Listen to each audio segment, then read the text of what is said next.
I called my brother a coward beside our father's grave, while the soil was still wet. "You are ashamed to stand here," I said. "You let Dad go into the ground without you." My brother Noah looked at me with red eyes, but he did not fight back. His black coat was in his hand, not on his body. He looked like a man who had lost more than a father. Then he said, "Daniel, I stayed away because Dad asked me to." I felt anger rise in my chest. "Do not blame a dead man," I said. Noah put his hand in his pocket and pulled out a folded letter. But to understand why I hated him so much in that moment, I must go back to the last week of our father's life. My name is Daniel. I was 35 years old then.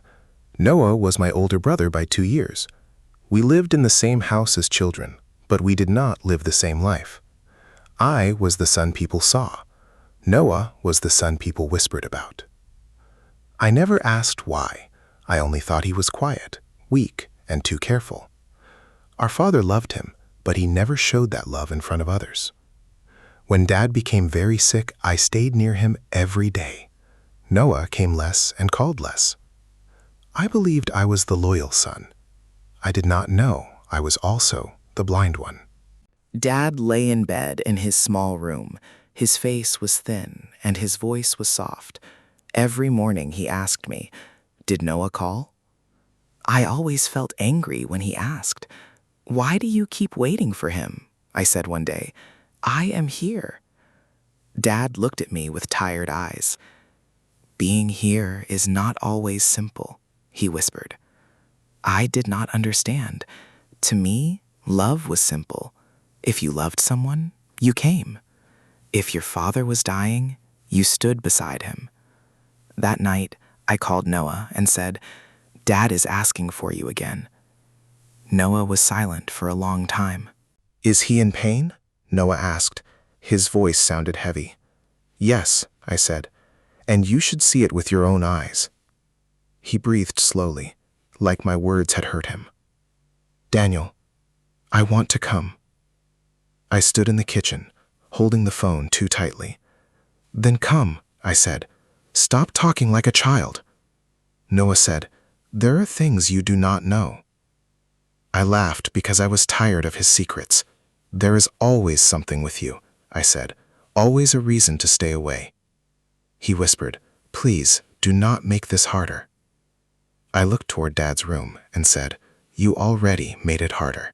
The next day, Dad called me close to his bed. His hand was cold when he held mine. "If Noah does not come," he said, "do not hate him." I pulled back a little. "Why are you saying that? He should come." Dad closed his eyes. "Some promises look like betrayal from the outside." I frowned. "What promise?" He opened his mouth, but he started coughing. I gave him water and waited. When he could speak again, he only said, "Your brother has carried enough." I wanted to ask more, but fear stopped me. For the first time, I felt there was a truth in the room with us. That evening, I sent Noah a message. "Dad is worse. If you love him, come tonight." He read it, but he did not answer. I sat beside Dad and watched the door. Hours passed.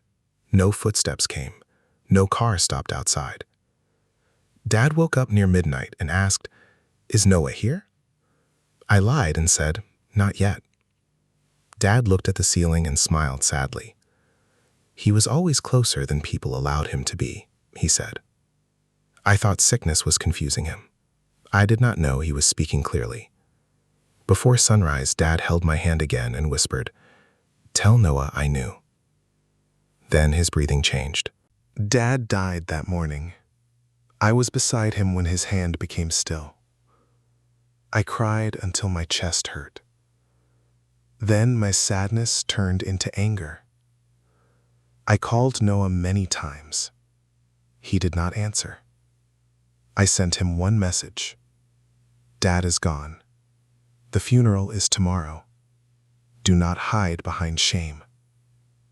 I stared at the screen, waiting for him to write back. Nothing came. I walked through Dad's house and felt the empty rooms judging me. His chair was by the window. His shoes were by the door. Everything waited for a man who would never come back. And still, Noah did not come. On the morning of the funeral, I stood beside Dad's coffin and watched the door. Every time it opened, my heart jumped. Every time Noah was not there, my anger grew. I told myself I did not care, but I cared deeply. I cared because Dad had asked for him. I cared because people looked at the empty space beside me. I imagined their thoughts. Where is the older son? Why is he not here? What did this family hide? I hated those silent questions. Then my phone vibrated. It was Noah. His message said, "I am outside. I cannot come in." I walked to the window and looked out. Noah was standing across the street under a tree. He wore black, but he did not move toward the door. His face looked broken. I called him at once. "I can see you," I said. "Come inside." He looked at the house, then down at the ground. "I cannot," he whispered. "Do not say that," I said. "Dad is in there." Noah's voice shook. "I promised him." My hand went cold. "Promised him what?" I asked. He did not answer at first. Then he said, "I promised I would not bring shame to his funeral." I did not understand those words. The funeral began, and I had no time to cross the street. I had to walk beside Dad's coffin. I looked back once. Noah was still under the tree, far away, like a stranger. During the burial, I felt his absence like a wound. When the soil fell over Dad's coffin, I thought of Noah watching from a safe distance. I thought he cared more about people talking than about our father dying. After the burial, I walked fast toward the tree. I wanted to shout at him. I wanted to make him feel small. But when I reached the street, Noah was gone. I went back to Dad's house, full of anger. I could not sit still. I opened drawers and moved papers, trying to keep my hands busy. In Dad's room, I found a small wooden box. Inside it was an envelope with Noah's name on it. Under his name, Dad had written 4 words, "After they bury me." I knew it was not for me, but I opened it anyway. I was too angry to respect privacy. Inside was a short letter. The first line made me sit down on the bed. "Noah, if you stayed away, then you kept your promise. Forgive me for asking." I read the letter again and again. Dad had written, "I loved you as my son, but I feared the shame of my old mistake. I let people call you a burden when you were my blood. I am sorry." My hands began to shake. My blood? Old mistake? Burden? The words did not fit the story I knew. At the bottom, Dad had written one more line. "Daniel will hate you before he understands. Do not hate him back." I felt sick. For the first time, Noah's silence did not look weak. It looked heavy. I called him with the letter still in my hand. Noah answered after a long time. "Did you read it?" he asked. His voice was tired, not angry. "Come to the house," I said. "Please." That word surprised even me. An hour later, Noah walked in. He looked at the letter on the table and stopped. I pointed to the chair. "Tell me the truth." Noah sat down slowly. "Dad had me before he married your mother," he said. "My mother was poor. People judged her. People judged him. So he brought me home, but he never told the full truth." I could not speak. Noah looked at me and said, "Inside the house, I was your brother. Outside, I was his shame." I stood up because the room felt too small. "No," I said. "You were his son. You are my brother." Noah gave a sad smile. "I know what I was to you, but I also know what people were allowed to see. He looked toward Dad's empty chair. Dad loved me. I believe that. But he feared people more than he defended me. I remembered old moments at once. Noah standing at the edge of photos. Noah staying quiet when guests came. Dad correcting him in private, but never praising him in public. I had seen all of it, but I had never asked why. Before he died, he asked me not to come inside the funeral, Noah said. He said old whispers might return. He said people might talk about him, about me, about the family. I felt anger rise again, but this time it was not only for Noah. It was for the years he had lost. "And you agreed?" I asked.